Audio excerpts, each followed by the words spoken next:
दोस्तों नमस्कार आदाब। कोरोना महामारी के बीच जहां एक और पेरेंट्स बच्चों की पढ़ाई को लेकर चिंता में हैं, वहीं शिक्षा मंत्रालय ने शिक्षा को लेकर नए नियम जारी कर दिए हैं। भारत में 34 साल बाद पहली बार नई शिक्षा नीति को कैबिनेट की मंजूरी मिल गई है, जिसमें हायर एजुकेशन और स्कूली शिक्षा को लेकर कई अहम बदलाव हुए हैं। सबसे बड़ी राहत उन छात्रों को दी गई है जिन्हें किसी कारण से अपनी पढ़ाई बीच में ही छोड़नी पड़ती है।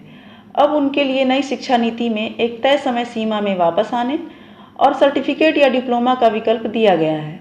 इसके अलावा बोर्ड एग्जाम को लेकर भी कुछ बदलाव होने जा रहे हैं। आइए जानते हैं क्या है ये अहम बदलाव। जीडीपी का कुल 6% शिक्षा पर खर्च करने का लक्ष्य तैयार किया गया है। फिलहाल भारत की जीडीपी का 4.43% हिस्सा शिक्षा पर खर्च होता है। वहीं मानव संसाधन विकास मंत्रालय का नाम बदलकर अब शिक्षा मंत्रालय कर दिया गया है। अगर आप किसी पारिवारिक समस्या या फिर किसी अन्य कारण से पढ़ाई को बीच सेमेस्टर में ही छोड़ते हैं, तो अब मल्टीपल एंट्री और एग्जिट सिस्टम के तहत आपने 1 साल की पढ़ाई की है तो सर्टिफिकेट, 2 साल की पढ़ाई की है तो डिप्लोमा या 3 या 4 साल के बाद डिग्री दी जाएगी। यानी अब अधूरी पढ़ाई बेकार नहीं जाएगी।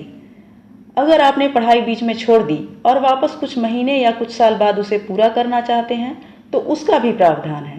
अगर आपने तीसरे साल में ब्रेक लिया है और तय समय सीमा पर वापस आना चाहते हैं, तो आपको सीधे उसी साल में एडमिशन मिल जाएगा।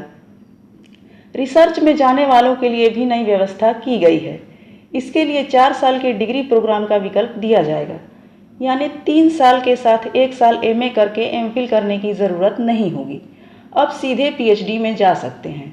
हालांकि अभी इस पर सफाई की ज़रूरत है। मल्टीपल डिसिप्लिनरी एजुकेशन में अब आप किसी एक स्ट्रीम के अलावा दूसरा सब्जेक्ट भी ले सकते हैं। यानी आप इंजीनियरिंग कर रहे हैं और आपका म्यूज़िक में भी इंटरेस्ट है, तो आप उस विषय को भी साथ में पढ़ सकते हैं। नेशनल टेस्टिंग एजेंसी हर कॉलेज और यूनिवर्सिटी को एक एंट्रेंस एग्जामिनेशन ऑफर करेगी, ताकि बच्चे एक कॉमन एग्ज़ाम से यूनिवर्सिटी में एडमिशन ले सके। ये हायर एजुकेशन के लिए एक कॉमन एंट्रेंस एग्जामिनेशन होगा। कहा गया है कि 5वीं तक स्कूलों में मातृभाषा या क्षेत्रीय भाषा में पढ़ाया जाए और अगर संभव हो तो इसे 8वीं तक पढ़ाया जाए। टीचर्स के लिए एक नेशनल प्रोफेशनल स्टैंडर्ड तैयार किया जाएगा, जिसमें टीचर्स का रोल क्या है और उन्हें किस बेंचमार्क तक पहुंचना है ये तय किया जाएगा। स्कूली बच्चों के रिपोर्ट कार्ड में 3 तरह के मूल्यांकन होंगे।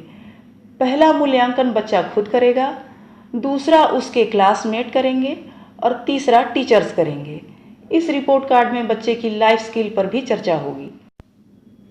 बोर्ड एग्ज़ाम के महत्व को कम करने के लिए अब उन्हें 2 बार कराए जाने की योजना भी बनाई जा रही है।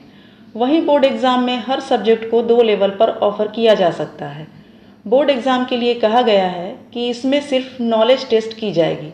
जो रट कर याद किया गया है उसे टेस्ट नहीं किया जाएगा। उन चीज़ों को इस एग्ज़ाम में टेस्ट करें जो रोज़मर्रा की चीज़ों में छात्र इस्तेमाल करते हैं।